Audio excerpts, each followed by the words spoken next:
Are you in a business understanding the economic landscape of various countries for global expansion? Are you an economy student studying the movement of different countries' gross domestic product? Or are you simply curious about the current list of wealthiest countries in the world? Well, this video is definitely for you because today I'll show you the top 10 richest countries in the world for 2022. But before that, please make sure to subscribe to this channel and ring the notification bell to never miss an uploaded video from the Luxe Luxury channel. So much for the introduction. Let's get started. While GDP per capita is an imperfect indicator of a country's standard of life, it is a useful approximation. However, keep in mind that GDP per capita does not always equal the average pay earned by a person in a specific country, because even the wealthiest countries have some destitute inhabitants, and even the poorest countries have some highly wealthy citizens. Nonetheless, a country's GDP per capita is a good predictor of a country's overall financial health. Hence, this will be our basis for the list of the richest countries in 2022. Starting off with number 10, Denmark. Denmark has been a leader in reducing greenhouse gas emissions by rapidly shifting to renewable energy, and has set an ambitious legal goal of reducing emissions by 70% by 2030 and reaching carbon neutrality by 2050. While meeting these goals would help with global efforts to combat climate change, the transformation will have substantial macroeconomic effects and financial risk. As a result, adopting a cost-effective, inclusive, and comprehensive strategy to reduce emissions is critical. The government has set aggressive greenhouse gas targets and is considering new carbon dioxide fees. The economy is strongly reliant on international trade, and the private sector comprises numerous small and medium-sized businesses that compete with global leaders in pharmaceuticals, maritime shipping, and processed foods. Denmark has a GDP per capita of $61,478 thanks to these thriving industries. Number 9, San Marino. San Marino is a country in southern Europe that is landlocked. It is an Italian enclave with Italy as its only bordering country. The landscape comprises of Rocky Mountains and the Apennine Mountains. The government is a republic, and the captains regent are the chiefs of state and leaders of government. San Marino features a mixed economic system with a mixture of private liberty and centralized economic planning and government regulation. Apart from tourism, San Marino relies heavily on the manufacture and export of ceramics, tiles, building materials, furniture, textiles, fabrics, paints, and a few high-end spirits and wines. The banking system of San Marino is an integral part of the Italian banking system. Electronics and internet-related businesses are two more important areas. San Marino's traditional economic activities included stone quarrying, agriculture, sheep raising, and wine and cheese production. Most Sammarinese families have always worked as farmers or stonecutters.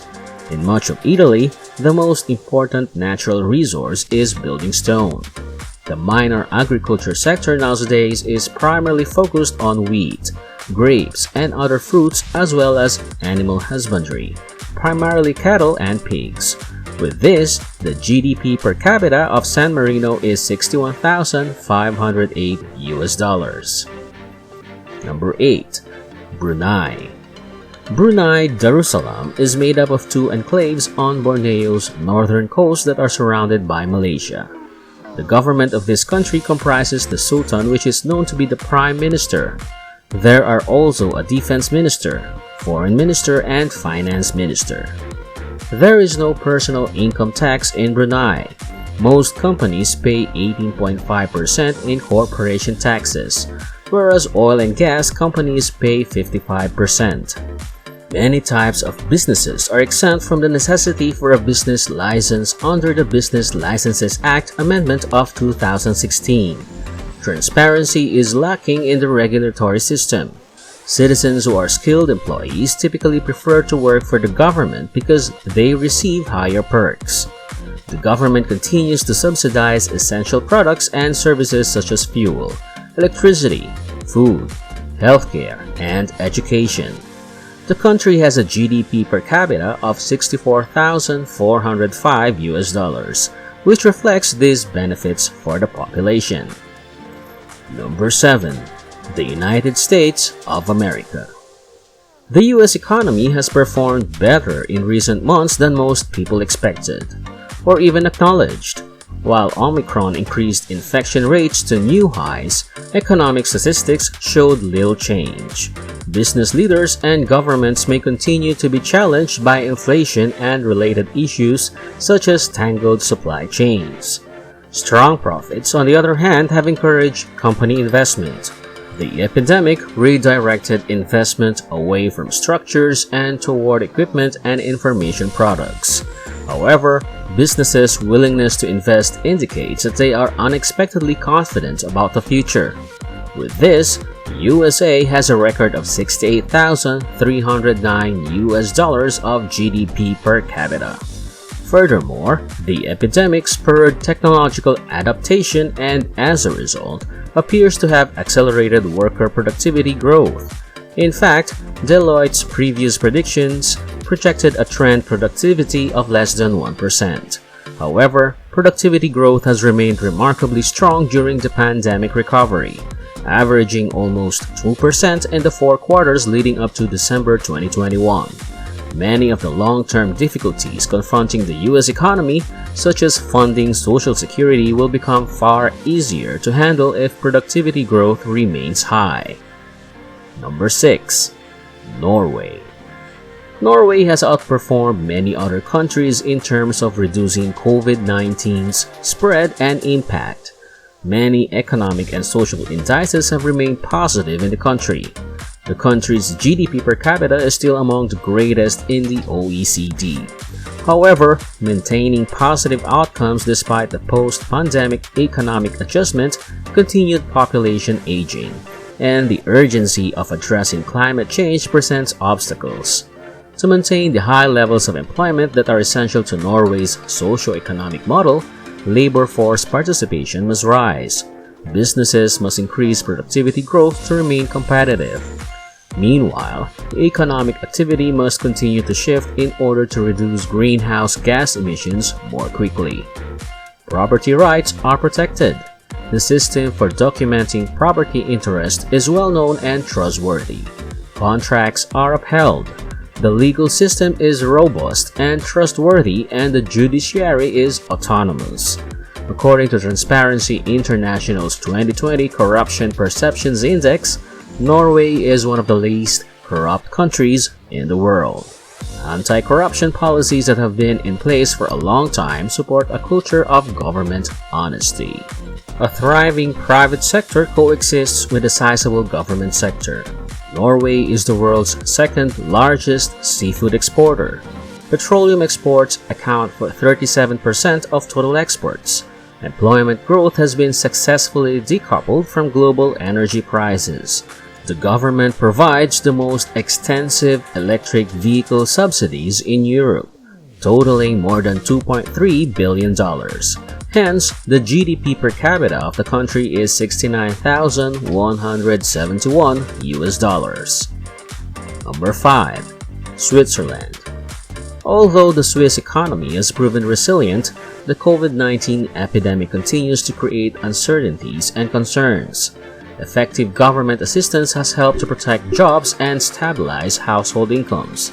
Nonetheless, some industries and groups have been particularly hard impacted, with low middle-skilled and low-wage workers bearing a disproportionate share of the burden. Maintaining high living standards will require continued productivity development. Switzerland is one of the most productive countries in the OECD, yet productivity growth has slowed significantly over the last 3 decades. Lowering internal market obstacles to free and open competition, as well as maintaining access to overseas markets, would increase competitive pressures and boost productivity and growth. Nonetheless, despite these challenges, the country was able to set a GDP per capita of $75,880. On the other hand, the most outstanding part of Switzerland's economy are political stability, transparent regulations, efficient capital markets, and advantageous geographical location and well-maintained transportation enhance business freedom. Moreover, by European standards, labor rules are not stringent, and the workforce is highly skilled. Agriculture in Switzerland is heavily subsidized and regulated, with price controls and a variety of import restrictions bolstering indigenous production. Number 4. Ireland. Ireland has gone from being one of the poorest EU countries to one of the wealthiest in recent decades, thanks to an export-oriented economic model and a tremendous success in attracting FDI, notably from large multinational corporations. Ireland has a favorable tax system, a talented English-speaking workforce, a stable business environment, and strong relations with the United States. Ireland is expected to continue rising at a robust rate during our forecast horizon, aided by significant inward migration and investment. However, dangers include increased commercial frictions with the United Kingdom as a result of Brexit, as well as a possible deterioration in the country's tax competitiveness. Furthermore, the massive presence of corporations in the country makes evaluating national account data challenging. Despite starting from the bottom, isn't it amazing how the country is now included as one of the richest countries in the world? Ireland's GDP is expected to increase by 5.5% in 2022, owing to a fast improving labor market, the slow consumption of huge household savings, and a generally stable financial situation in the corporate sector.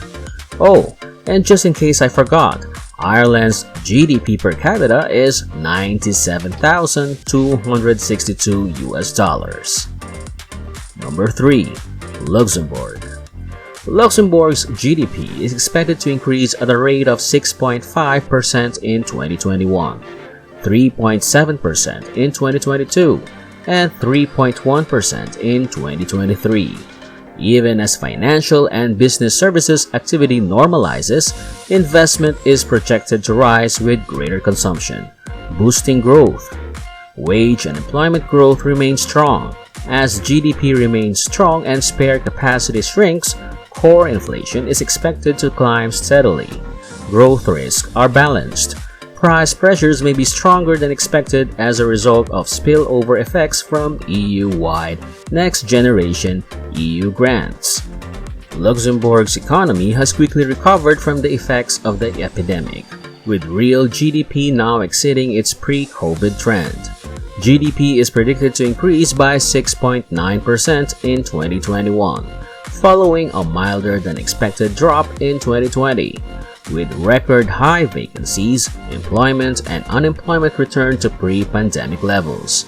Despite this, the percentage of people who have been unemployed for more than a year is increasing, indicating a skills mismatch.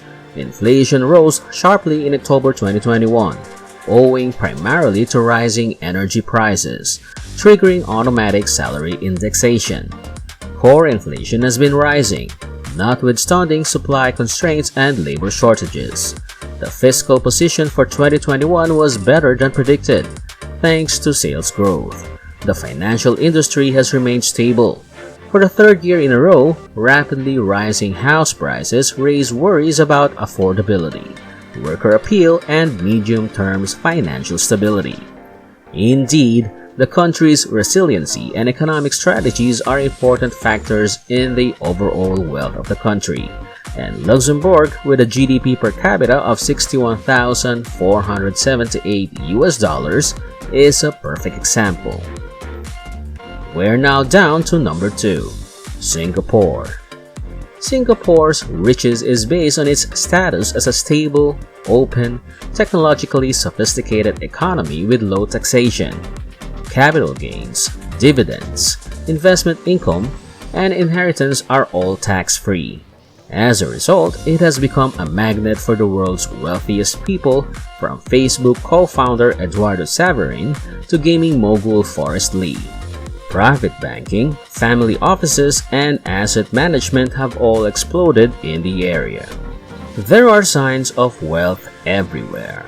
According to Knight Frank Singapore, sales of high-end bungalows, the city's equivalent of mansions, surged in 2021. Golf memberships have increased by 40% since the outbreak, costing as much as 350,000 Singaporean dollars or $262,000 for Singaporeans and more for expats. Furthermore, the manufacturing sector is by far Singapore's largest industry, accounting for 20% to 25% of the country's yearly GDP.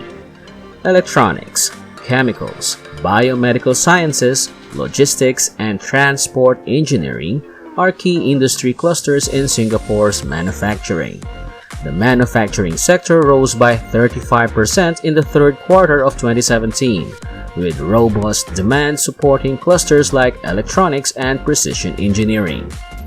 Medical technology, aerospace engineering, sustainable energy, healthcare, and content development are some of the other rising businesses contributing significantly to Singapore's economy. Well, given these various prospering sectors, it is with no doubt that the country has a GDP per capita of 99,239 US dollars. Last but not the least is number 1, Qatar. Qatar, a small Middle Eastern country and peninsula of the Saudi Arabian border, is the world's richest country. Qatar is little under 4,500 square miles in size, or about 0.12% of the size of the United States. Qatar was one of the world's poorest and smallest countries before World War II, with pearling and fishing as its main sources of income.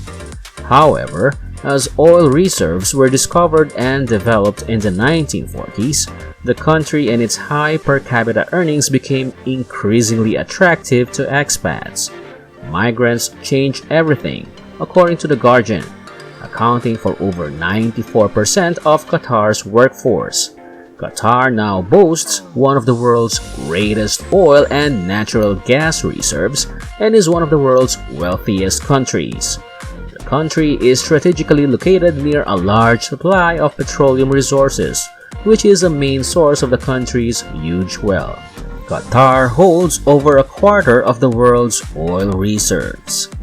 Qatar's per capita GDP is $133,000, nearly $20,000 higher than the next highest country due to petroleum and other lesser contributing factors including cement, ammonia, and commercial ship maintenance. This being said, the entire worth of products and services in Qatar is $133,000 per person when divided by the number of people living there. That's more than double the United States per capita GDP. Furthermore, Qatar is a small country with a population of only 2.88 million people. Hence, one of the key reasons Qatar is the wealthiest country on the planet is because of this. The small population, along with the amount of petroleum produced, ensures that they are the world's richest country. Despite the fact that wealth in Qatar ranges widely from the highest to the lowest, practically everyone in the country has a job.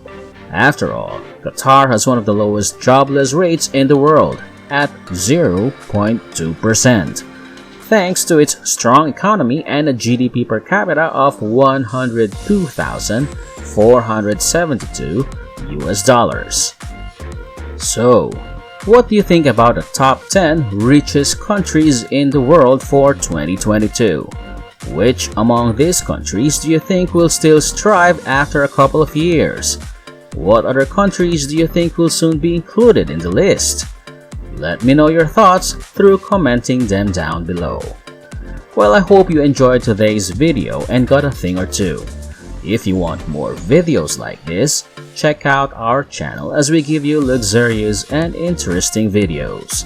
Do not forget to like, share, and subscribe to this channel. And I'll see you on the next video.